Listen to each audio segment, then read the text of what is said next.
could you just hold your board up? Just hold your board up and I'm going to copy this. I'm going to put it on a new page. I should have done that earlier. Zero judgment. I'm just taking a look. So this process that you just went through on this question is something called a ranking task. And it's something that we're going to do a lot of this year. You will start to know and love them. Oh, don't put them down yet because I still have to look at them. So I'm going to take a look and see what some answers are. I'm going to write them up and then we'll take a look. I'm just writing answers down. I don't know if they're right or wrong. I don't know the right answer. I mean, I could probably figure it out, but I don't know right now. That's supposed to be a D, but my thing is being silly already. Come on. It's just waking up too. So we see D, C, B, E, A. Oh, come on, silly thing. B, E, A. D, C, E, B, A.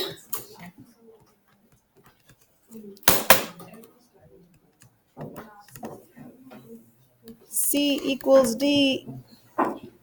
B equals E, A. C, D, B, E, A. C, D, B, E, A. C, D, B, E, A. I'm seeing lots of that. Are those slashes equals or are they?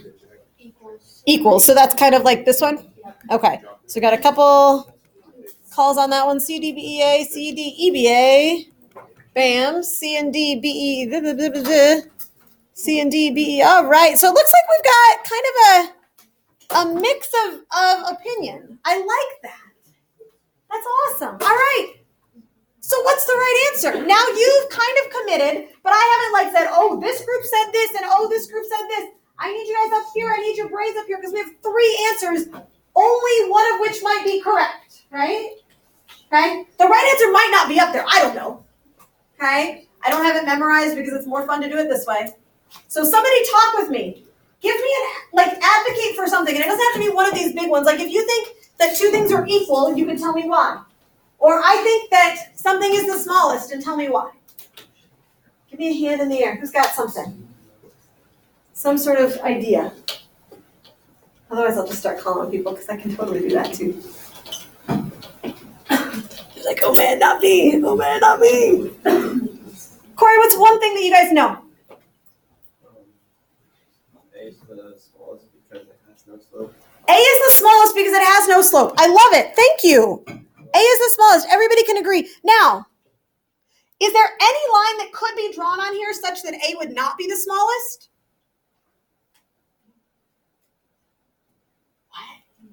What? If there was a negative slope. If there was a line that was drawn like this, are you with me there? Yeah? Then A would not be the smallest. It would be the in the middle somewhere, right? But in this case, all of them are either positive slopes or they are 0. So I would agree. A is the smallest. And it looks like, now that I'm kind of glancing at all of your answers, that you all said that A was the smallest. So we can all agree on that. Yay for us! Woo! I need more. What's the next thing? Tell me something else. Thank you, Corey, for getting us started. I appreciate that.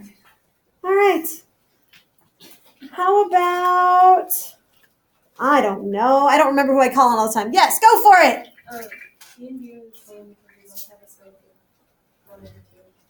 C and D, she's saying, are the same because they both have a slope of 1 over 2. Up 1 while we go over 2. You guys see that? Up 1 while we go over 2. I'm going to mark that just so we can kind of see where it's going. So we're going up 1 over 2.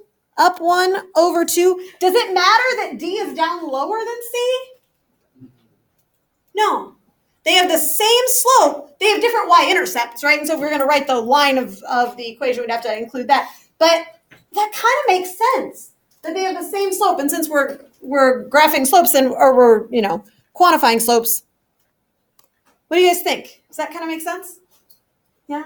For my friends that didn't say that, you had them both together, right? But we have to just clarify. Part of the reason we're doing this is to get the idiosyncrasies of how to mark that. So if you have 2 things that are equal, I'm going to say, yep, like that.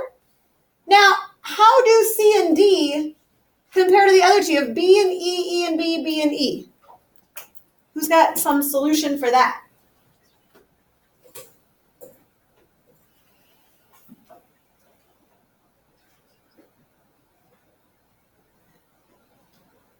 Do you guys want to talk at your tables and see if you agree on one of these 3? Again, reevaluate maybe. Yeah? Talk. Have a really quick conversation. Like 30 seconds. Make it happen. Go. Did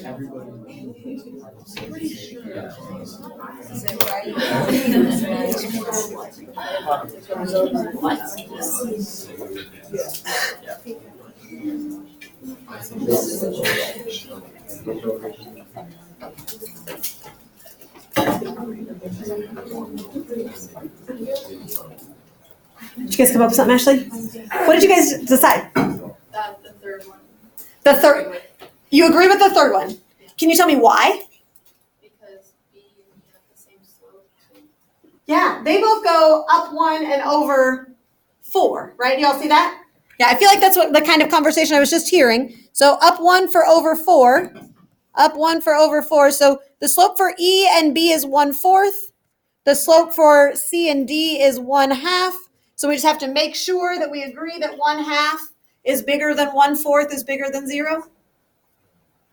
Yeah. So I would agree with this bottom one as well. Yeah. How are we doing, team? We okay? Awesome. So just one other little clarification, because as I said, we're going to be doing lots and lots of these ranking things. The way that I would write this out, just for future reference, I would generally write it C is equal to D is greater than, just to make it really super clear, B is equal to E is greater than A. Does that make sense? I'm not, like, you can write that down or not right now, but I just want you to be aware of that, because you'll see more of these, I don't know, tomorrow and pretty much every day until May. I mean, maybe not really, but I like them a lot. So just kind of an FYI. All right. Thank you guys for engaging with that. I really appreciate it. Let's go back to the to-do page real quick, just to make sure that we're all there together. Let me tell you what our plan is for the day today. I do have your bouncy ball labs to return to today, so I'll get those back to you and we'll talk through that. And as we do that, I also want to talk to you a little bit about the grading process in physics. I want to do that because I'm giving you something back that will eventually go in the grade book. And I also want to do that because I'm going to tell your parents about that if they come to open house tonight. So I want to make sure that it's all out there for you as well. Then we're going to work on some problems, introduce the guess method. I think maybe I started mentioning it yesterday, but I can't remember. And then you got some homework for tonight. Sound okay?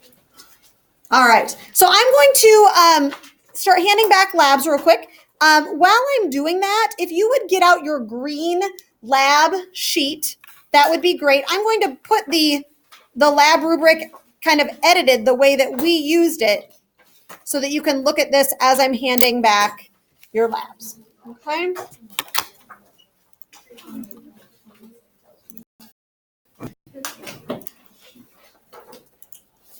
Perhaps, obviously, perhaps not. I only graded the back because that was the agreement, right? The front was just kind of for our adventure, and then the back was what we were actually going to assess. So I'm going to go through this. I want to go through this kind of piece by piece so that you see where your grade came from, and also so that we can move forward and understand what to do in the future, okay? You may notice that there isn't one grade at the top of the lab. And that's because when I put it into PowerSchool, I'm not going to put it in as one grade, okay? I'm going to put it as 4 different grades, 1 for each part of the lab, okay? The reason for that is that if you rocked one part and you struggled on one part, I want to be able to see what happened so that we can see growth throughout the trimester and throughout the year, okay? And so that you can see, like, whoa, I totally did awesome on this part, even though I forgot to do one thing. If you add up and get a total, then it can be a number that looks great even though you missed something, or it can be a number that looks kind of yucky even though you did pretty well on something. You know what I'm saying? So I want to kind of articulate that out. All right, so taking a look at the design part of the lab. In this case, because the lab was already, the question was already asked, the only thing that you had to do to get the points for the defining the variables was to fill in those boxes where it said independent and dependent variable, okay? Most people did really well on that. The only thing that I think there were mistakes on was if in the independent variable you just wrote height. So if you just wrote height and not the height that it was dropped or the height from which the ball was dropped or something like that, I don't know what that height means. That could be the height of a tree outside. It could be the height of the table. It could, the height of the person dropping the ball. We don't know, right? So I just want you to make sure you're very, very clear. Okay. And then the dependent variable obviously was the bounce height. I think most of you got that. There were a couple of people that maybe just copied it from the front and so said number of bounces, which isn't right. So make sure that you're staying focused and paying attention to what you're doing. So you got 2 points for that, and then 2 points for the developing a method. So I looked at your data table, and as long as you had 4 to 5 drop heights, and you had 3 or more trials for each of those drop heights, then I said, yes, you did develop a method for collecting data, okay? So as long as you had that, you got those points. And early on in my grading, I would put like a +2 and a +2, and then I'll be honest, 75 or 80 labs into it, I just got a little tired and a little lazy, and so instead of doing that, the number you're looking for is the one that's right next to where it says design. There should be a number, in almost all cases I circled it, it would be a 4, 3, 2, 1, or 0. Okay, I don't think there were any zeros. So 4, 3, 2, or 1. Okay, so that's where that came from. The next part was the data collection. The biggest struggle with the data collection was putting in labels and units. So I said before last week that a data table should be something that I could hand to another teacher or another student, somebody not in this class, and based on that data table, they should be able to figure out what you did in the lab, okay? Without looking at the question, without looking at all the stuff above.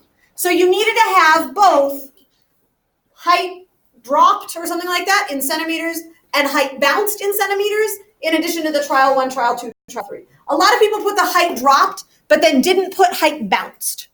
So just kind of an observation there. If you did most of that, but not quite all of it, then I put a little +1 next to something that said like labels. And then if there were none, then I put 0 because I couldn't find anything. So that was kind of like I'm omitting some units or labels. It's 1 point. No labels or units. It means that it means it's basically incomprehensible. By that, I'm not saying like I couldn't figure it out, but I was in here with you and I was the one that gave you the lab. And so I feel like incomprehensible to me would mean that if I handed it to Mrs. Ellickson, she wouldn't be able to figure it out. Does that make sense? Okay. And then recording raw data, most of you did awesome on this. I feel like almost, if not all of you all did great. The only mistake that we saw some, but I think it was mostly in the other class, was people measuring in inches. We don't want to do that, okay? But other than that, as long as you got that data, then you got those points, okay? Data collection was worth 4 points, and I put that next to where it says data collection. There was a 4, 3, 2, 1, or 0 in a circle there, okay? Questions so far? We doing okay? I know this isn't super exciting, so I want to keep cruising, but I want to make sure that if you have questions, I am up to answering them. Data processing, another 4 points, 2 and 2. Processing raw data means finding the average. So I was looking for something that was labeled average, and that then you did the average and you did it correctly, okay? So finding the average was the thing. We will do some others of these, of the, performing analysis, but not on this one. If you didn't have units or you didn't have a label or something, but I could kind of figure it out, I gave you 1 point. And if there was no average that was taken or that I could see, then that was a 0. And then this one, this is the graph itself. There are kind of like 6 big things that you needed for the graph. So you could get full credit for your graph even if you missed one. So I was looking for independent variable on the X, dependent variable on the Y, numbering the axes appropriately, labeling the axes, units, data graph, and use of space. Okay, so as long as you got 5 or 6 of those, you got a 2, 3 or 4 of them got a 1, 0 or 2 of them got a 0. Okay, if you had something, I'll give you some credit. So again, 4, 3, 2, 1 on that. And then the conclusion evaluation. This, my friends, is where traditionally, and you guys held up to it, physicists often struggle early in the year. And I think part of it is because you have to put into words what you just did, okay?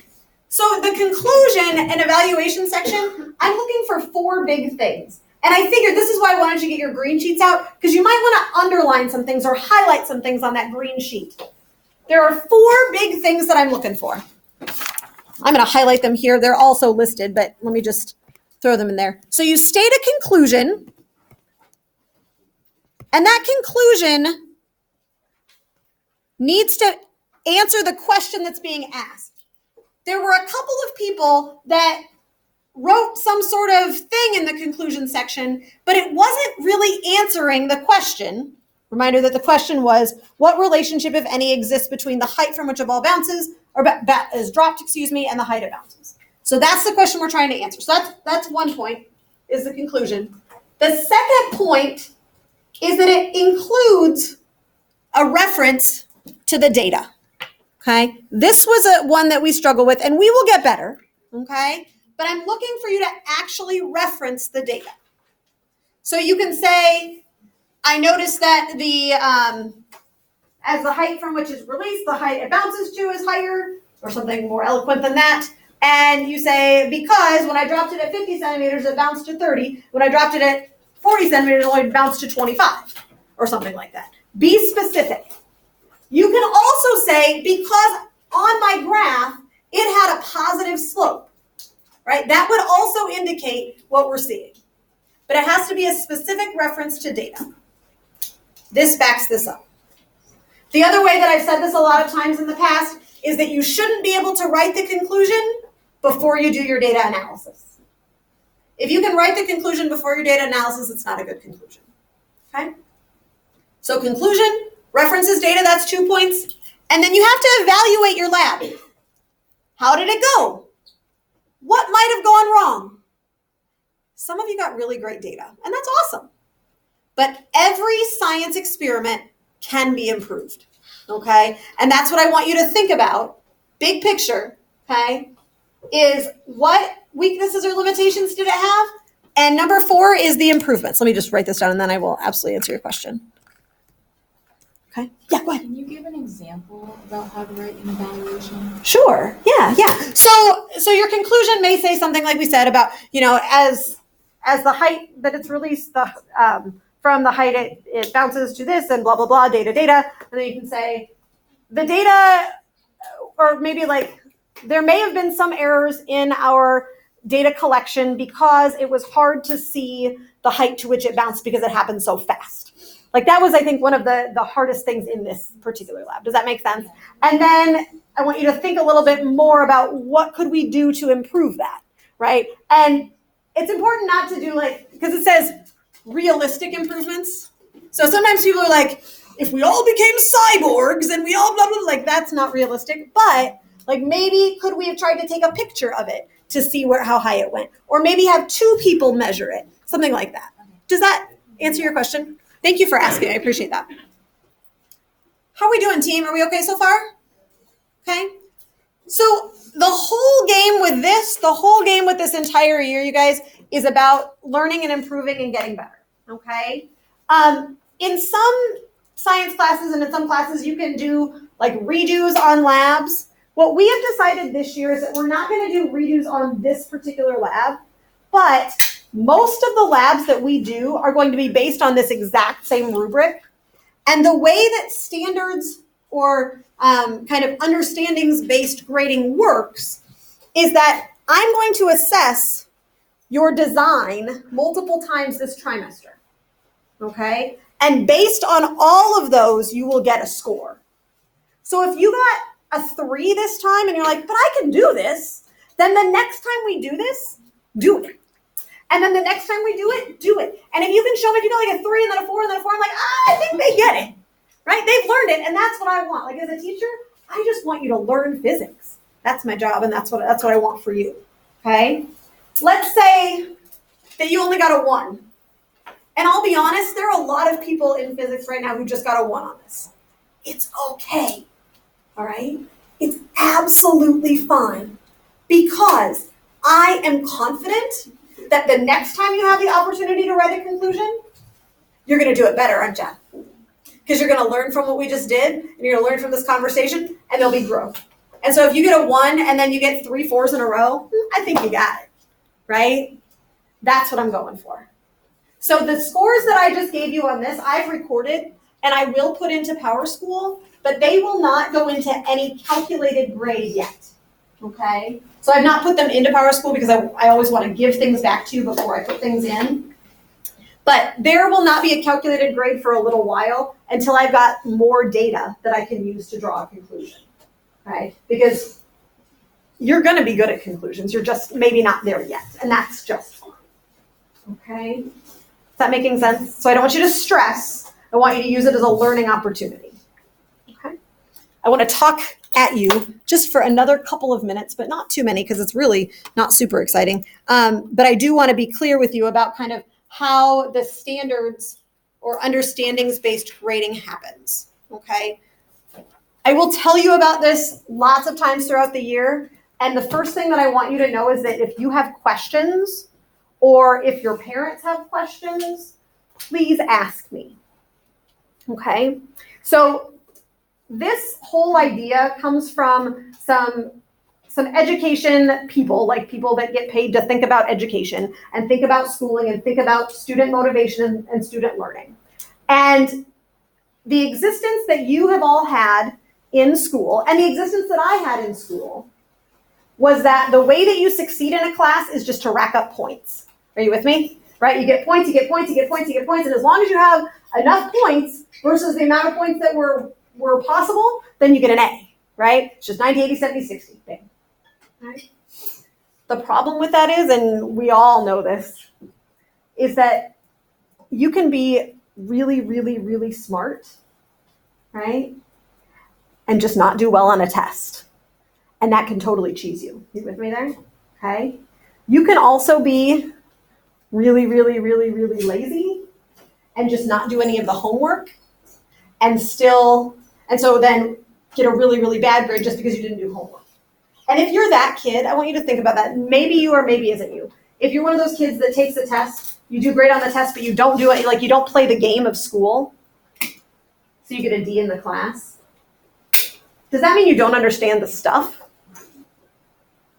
It doesn't, right? It doesn't mean that. It just means that you didn't want to do the work. Now, am I saying that you don't need to do the work? Absolutely not. Because, friends, the reason that we have homework is so that we can learn, right? Okay? But the way that I structure this class is that your grades are based purely on assessments that you've done, okay? But you have lots of opportunities to show me what you know. Okay, so let me show you, for example, like what this is going to look like a little bit. So the unit that we're working on right now happens to be Unit 1A, probably because there's going to be a Unit 1B that kind of goes with it. It's about one-dimensional motion. What does that mean? It means things that are moving in a straight line. That's all it means. This is just the physics talk for it, okay? And there are two things that Mrs. Murphy and I have decided are the most important things for you to know as physicists from this unit. The first one, that you can draw and interpret diagrams to represent motion of an object. Okay? You can draw a graph to represent the motion of a bowling ball rolling down a hallway. That's what we've been working on, right? Okay? Draw and interpret. So if you've got a slope that's this like this and a slope like this, you can tell me which one's faster. That's the kind of stuff I'm looking for here. Okay? And 1A.2 is I can solve non-accelerating, means velocity is just a number, okay? Motion problems. This is exactly what we started doing on homework today, or last night, that we're going to talk about in just a minute. So on a quiz, you'll be assessed over these. Assessed means the test is going to have questions like that, okay? And I'm just looking for success in those things. That's it. How do you get to be successful? You practice. What do you practice on? Your homework, right? Okay? That's what I'm doing. But I'm not going to collect your homework and give you points for homework. The points for homework don't happen in here, okay? The credit comes from understanding the content. And if you're struggling with the content, then let me know. Or work with people. We can get you, and we've got your back, and we're going to get you there. But it's going to take doing well on that kind of stuff, okay?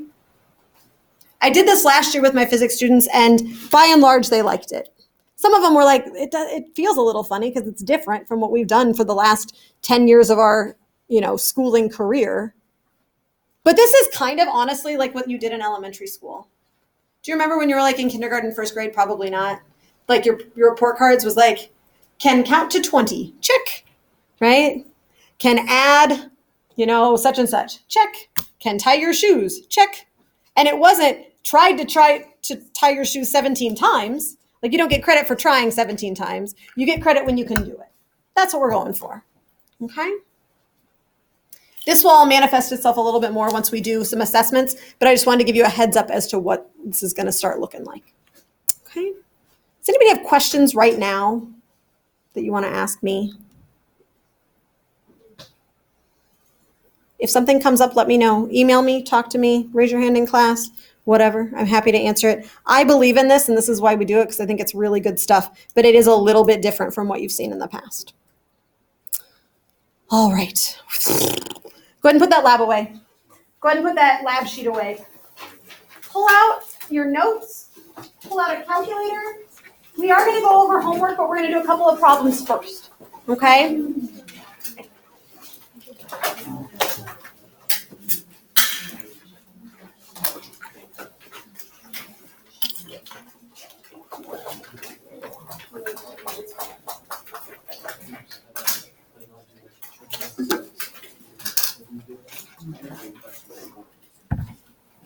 You did 1 through 6?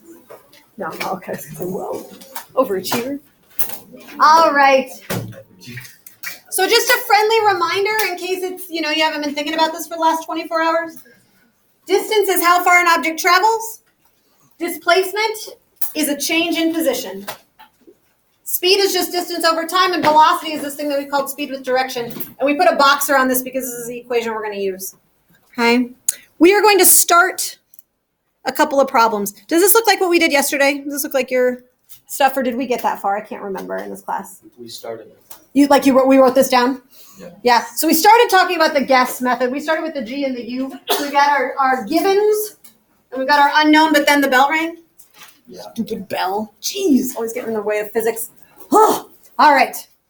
I have to refocus myself on this question. How far does Kermit? He's a frog. I told you, the Muppets are like, they're near and dear to my heart. I love them, and I want you to know them too. Kermit the Froggy walks, maintaining a speed of 1.5 meters per second for 2 minutes. We've got givens, we've got an unknown, we need an equation. There's only one right now. What do you think it is? Anybody? You probably have it written down in your notes just above this. Maybe even with a box around it. Who's got it for me? Are you guys looking lost, or you just don't want to talk to me? Talk to me. Do you have an equation, a formula written down? Yeah, this one is the velocity one, though. Do we have something where we have V equals something? We put it in a big box? Delta X over T? Yeah? That's the equation we're going to use all day today. So if you don't have that in your brain, get it in your brain, or get that green sheet out that I just told you to put away. It's at the top left-hand corner of your equation sheet as well. That's the equation. We need to solve that equation for the thing we're looking for. What is it that we're looking for in this one? What's our unknown? Distance or displacement, really, right? Displacement. So we're looking for this. How do I get delta X all by itself? Right now it's being divided by T. Multiply by T. Bam.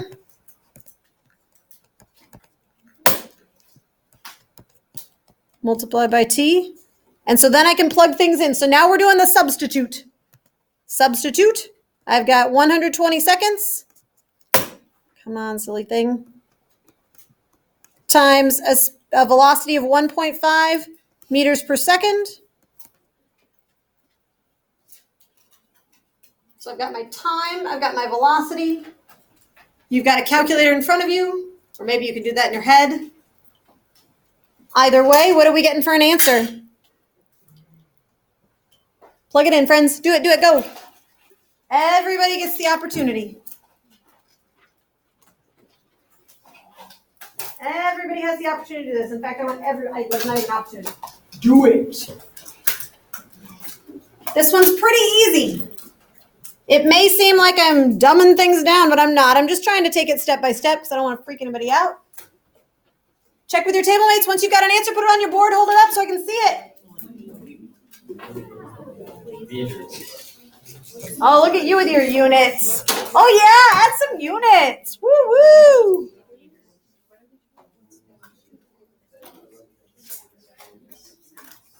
Show me your answer. Bam, bam, bam. All right. I'm seeing them from almost everybody. Fantastic. Thanks for playing with me. So 120 times 1.5 is 180. Oops, I was going to do this in another color to keep ourselves consistent. I like color. 180. If we're going to look at units, let's look at them and be clever so that we're making sure we're not making any silly mistakes here. Here it comes. I've got seconds down here on the bottom, yeah?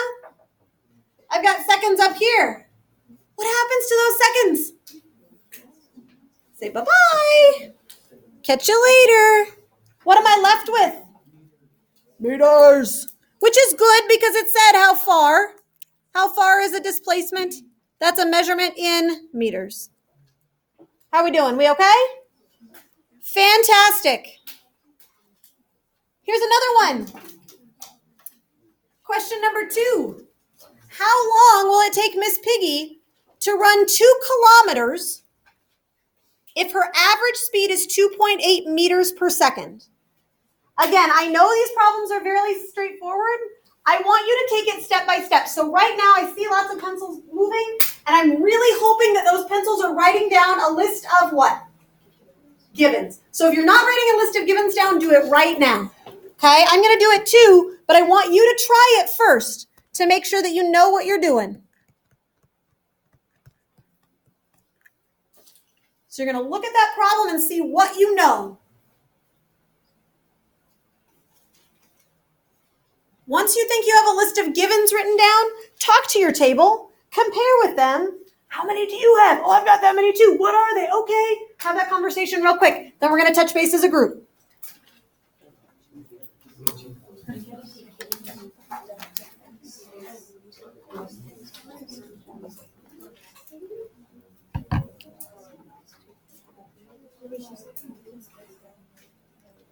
Let's see.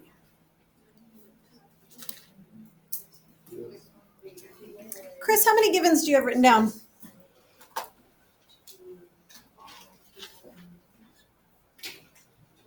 2. What are they? 2.8. 2.8 what? Meters per second. And what do you have 2.8 meters per second equaling? What kind of a number is something in meters per second?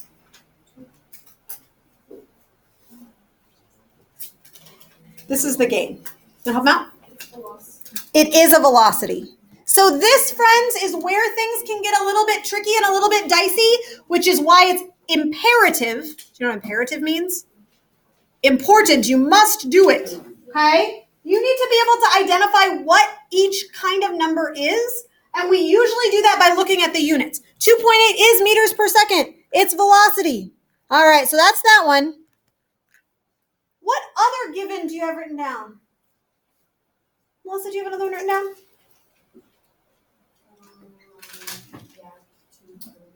You have 2 kilometers or kilometers? It's cool either way. And what kind of a measurement is that?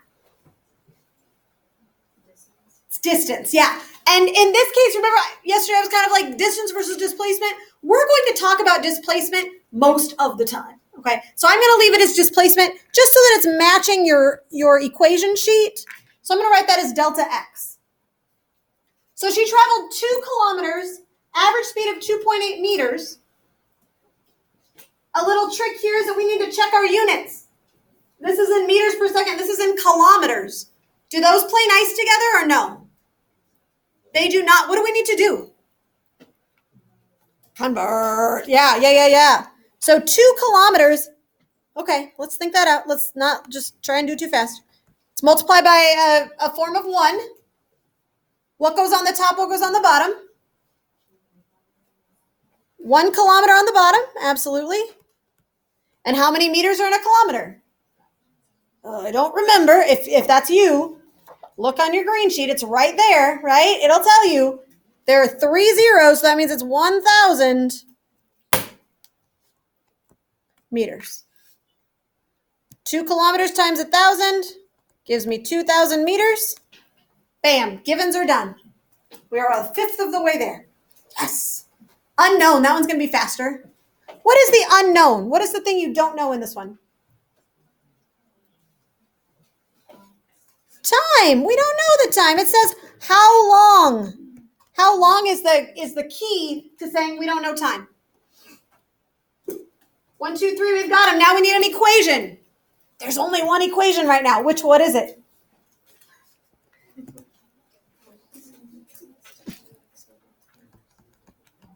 I love it. You're just going to be like my go-to. Is that okay? We'll do it fast. It'll be great. All right. Got an equation. What am I solving for this time?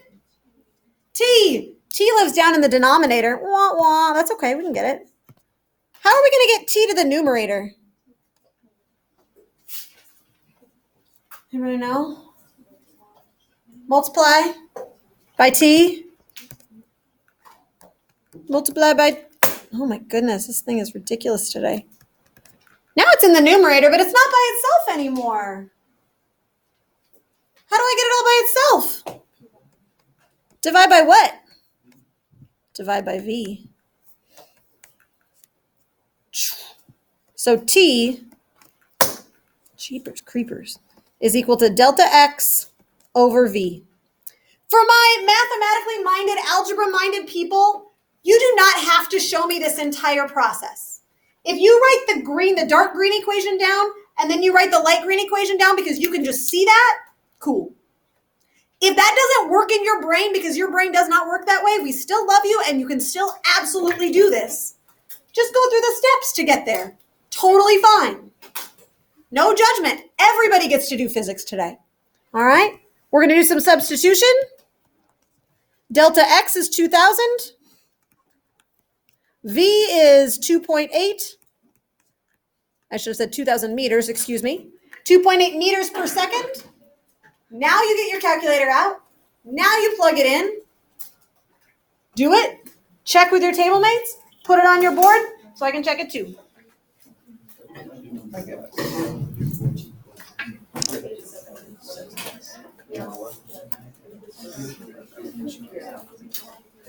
What don't I care about? I do not care about it putting it in. As long as the label makes sense to me. Yeah. Although it's appreciated from a grader's perspective of like having this and you know what I'm saying? Like so that I don't have to do it every time. Yeah. All right, show me what you got, friends. Boards up. 714.3. Cool. Good for you. Or how many minutes was it? 11 something? Awesome.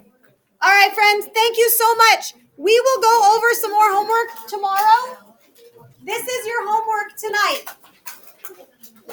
Here it is right here, page 73, numbers 7, 9, and 11. All right? You can leave the whiteboards on the table if you want. It's totally fine, though. Thank you for putting it away. Have an awesome day. Remind your parents to come hang out with me tonight. More fun when I have more people. And I'll see you tomorrow. Happy Wednesday already. It's like a good deal. Call it a win.